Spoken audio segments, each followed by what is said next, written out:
This is Joyce Jagger, the Embroidery Coach, and in this video I want to show you how to create a simple catalog style sheet. Now, creating a style sheet with your basic design layouts is a very simple process. Using a style sheet when you are working with your customers can be a huge time-saving piece of your sales information packet. You show your customers the various styles that you have created and let them pick out the one that they would like. Now, obviously we're going for simplicity here, in a way that we only have to deal with certain templates that you have set up in your program. Setting up templates and working from them is a huge time saver, and it will help you make money with your basic design setups. I have created a program to teach you how to set up your own templates, and you can find that at howtocreateembroiderydesigntemplates.com. I am not talking about custom designs here. I'm talking about basic setups where you are using your stock lettering and stock designs or mascots. This has always been a good percentage of my business. Yes, we do a lot of custom logos, but many people want stock lettering or even stock lettering added to their logo. There are many artwork programs and screen capture programs that you can use to accomplish this, but everyone that has any version of Microsoft Windows has Paint as part of their Microsoft Windows package for their computers. So I'm going to use Paint for these how-to instructions. Now, here are some basic layouts that I have created. Now, obviously I have many more design layouts than this for them to choose from, but I am sure that you get the idea as to what I'm talking about here. Now, when you're working with a customer, you let them choose the design layout that they want, circle it, and then attach it to your order form. That way there is no mistake as to what the customer wants. Then you can go into your embroidery software program, pull up your template for that style, change the lettering and the design in the center if there is one, and you're ready for a sew out of your design. Working with templates makes it so simple. And now I'm going to take you into my embroidery design program and show you how I start this process. Now, the first step is to create your design in your software. Now, this is from one of my templates. All I had to do was change my lettering and I'm ready to go because it has all of my settings, my pull count, my underlay, everything is all set already. So I usually work with my grid on because I can just see at a glance how big my design is, and this is a 4-inch design. So I'm going to turn off my grid, and I want my workspace here to be white. It just makes it look nicer when you're creating your style sheet. Okay, so now we have our design all set. So on my keyboard I'm going to hit Shift and Print Screen. It's the Shift key and the Print Screen key. That is at the very top of my keyboard. I press down my Shift key and my Print Screen key, and then I go into my Paint program, and right here the white space, it does not matter what size it is, and I just hit on my keyboard my Control key and V as in Victor, so Control and V, and that pastes that right into Paint. So now I'm going to go up here to this little icon up here and press on that. That's the Select key, and I'm going to draw a box around my design.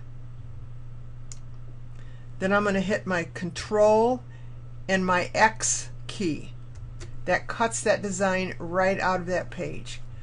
And I'm going to go up here to the top again and click on File, go down to New. It will ask me if I want to save changes to this untitled. No, you do not want to save that. Now you have a new page. I'm going to hit Control and the V key again to paste that right in. Now I'm going to click off of that, and you have these little boxes around. Now when you have an arrow here, I can click on this and pull it up. That will shorten up my white space. Okay? Very simple, just like that. Now we can save it right now, or I can add my style number to it. Now if I want to add my style number to it, I want to make the white space longer. So I'm going to pull that down. Now you want to be careful that you don't pull it down when it looks like this, because you're going to pull the design down too. You want to have this arrow here, this long arrow, and make your white space longer. I'm going to go to my text box here. I'm going to click on that. I'm going to click down here right in the center, and I'm going to type in my style number, whatever you are using for a style number. I'm going to type in just like number 1, 2, 3, 4. It's whatever system you're using or whatever style you have for your particular one. So now I'm going to just bring this over so that it looks like it's more in the center. I'm going to make that a little bit bigger. Now you have to do all of your changes before you click outside of this box, or you have to start all over again. That's the only drawback about paint. So I'm going to make this larger here. That looks like it's about right.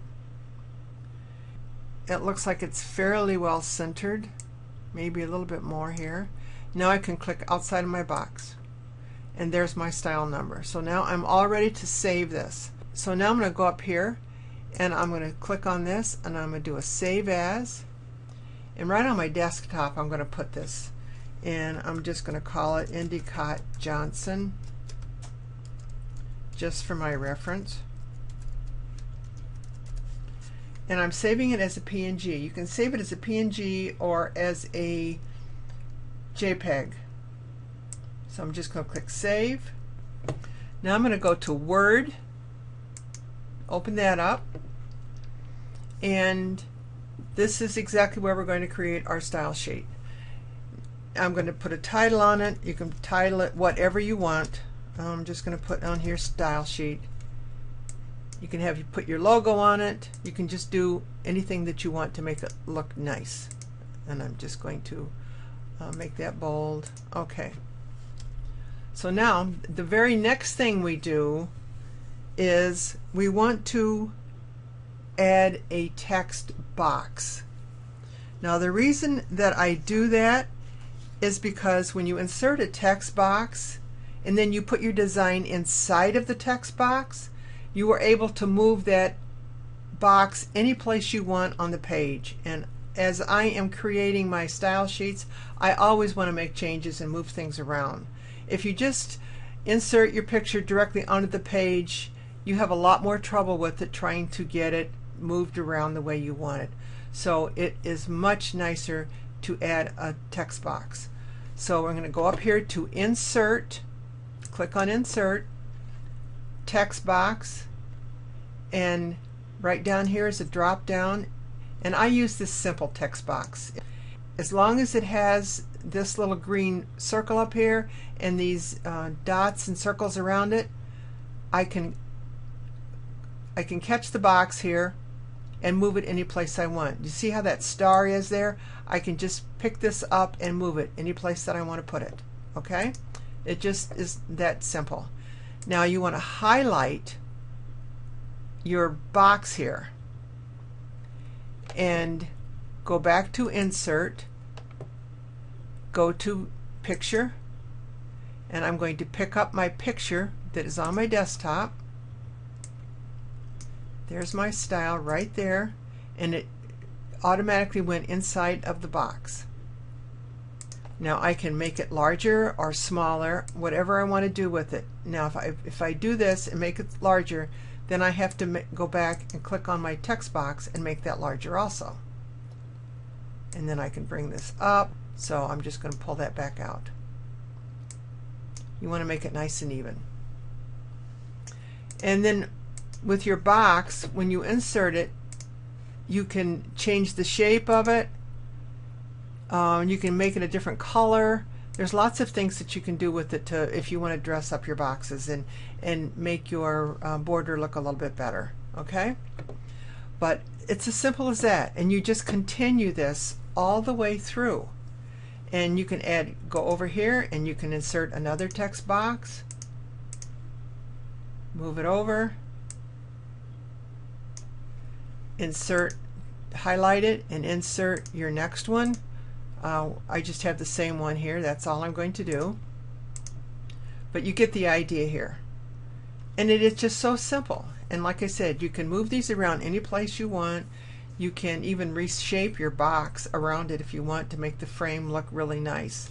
Now if you want to make any changes to your picture itself, the inside picture, if you wanted to bring this in a little bit more on each side, see this little tool right here that says crop? Just click on that, and then these turn these solid black lines here, and you can just pull this in all the way around.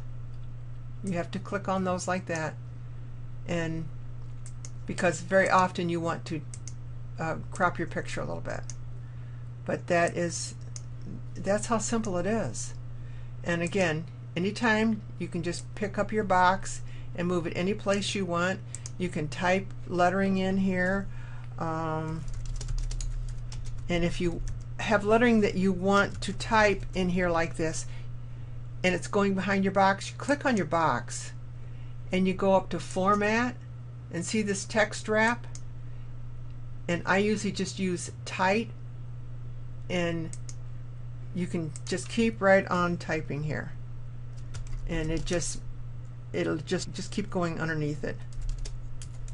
So you can see how this works now. I mean, it is just very, very simple. I love this method. I use this for creating all kinds of sheets for my employees. I create how-to sheets for inside of my binders that I have in each area of the business. I have actual pictures that I put in order for them to know exactly what it is I'm talking about, and it just is so simple. And like I said, you can create as many style sheets as you want. If you have different types of customers, you can create a catalog sheet for each one of them. There's just many things that you can do with this. Now after you get this all finished, you need to save it as a PDF. If you have Microsoft Office 10, you can save it as a PDF right in Microsoft 10. So I just go up to File, go to Save As, and right here where it says Word Doc, just change this to PDF, and it will save as a PDF. Now, like I said, if you have Microsoft Office version 10 or 2013, you can save your document as a PDF right in that software. If you do not, there are other PDF creation softwares on the market that you can purchase, or you can download this free one at pdf995.com. That program will work just fine for creating your style sheets. Now this is Joyce Jagger, the Embroidery Coach, and I want to thank you for watching this presentation.